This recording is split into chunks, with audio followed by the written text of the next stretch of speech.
Assalamualaikum everyone, apa kabar semua? Kami harap kalian selalu dalam keadaan sehat ya. Oke, perkenalkan nama saya Putri Aulia Azhari dan teman saya Rodatul Rifka. Kami dari kelompok 2 Biologi kelas 11 IPA.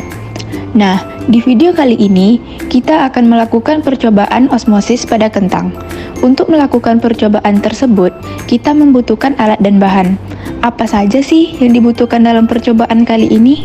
Nah, berikut alat dan bahan yang kita perlukan. 1 buah kentang, garam secukupnya, 2 gelas air, 2 buah gelas, 1 pisau, 1 sendok, dan penggaris. Nah, lalu bagaimana dengan langkah-langkah untuk memulai percobaan ini? Langkah-langkah yang kita harus lakukan pada percobaan kali ini yaitu: pertama, bersihkan dan potong kentang tersebut dengan masing-masing ukuran panjang 4 cm dan lebar 2 cm. Langkah kedua yaitu masukkan garam pada salah satu gelas dan aduk hingga merata.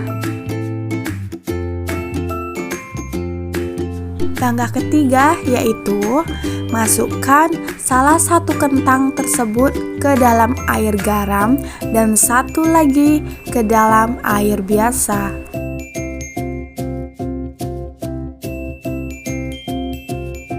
Langkah selanjutnya yaitu rendamlah kentang tersebut selama 30 menit.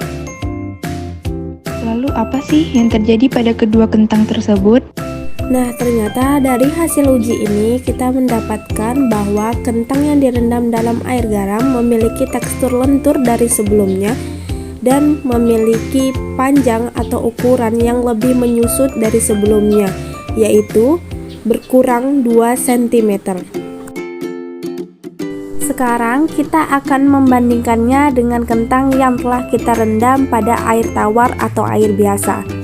Ternyata kentang tersebut tidak mengalami perubahan, bahkan kentang tersebut memiliki tekstur lebih keras dari sebelumnya dan panjang yang bertambah 1 cm dari sebelumnya.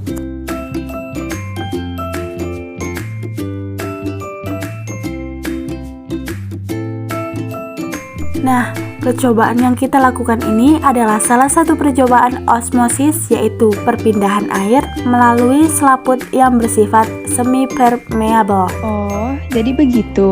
Bisakah kamu memberitahu saya arti dari semi-permeable? Nah, sekarang saya akan memberitahu kalian mengenai semi-permeable.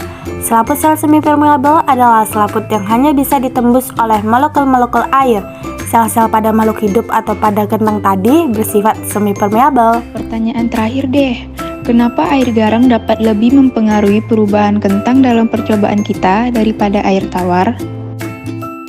Itu dikarenakan cairan atau larutan garam ini bersifat hipertonis, lebih lekat daripada cairan dalam sel. Jadi, air berpindah dari dalam keluar sel.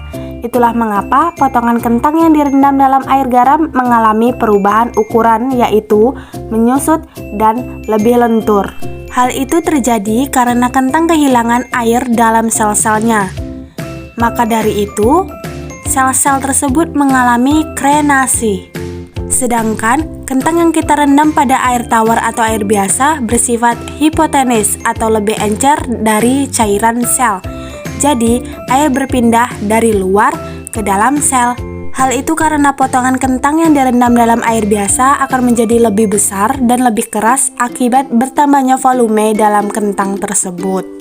Nah, teman-teman tahu bukan, dalam kehidupan sehari-hari kita mengenal teknik pengawetan makanan melalui pembuatan acar, manisan, dan asinan.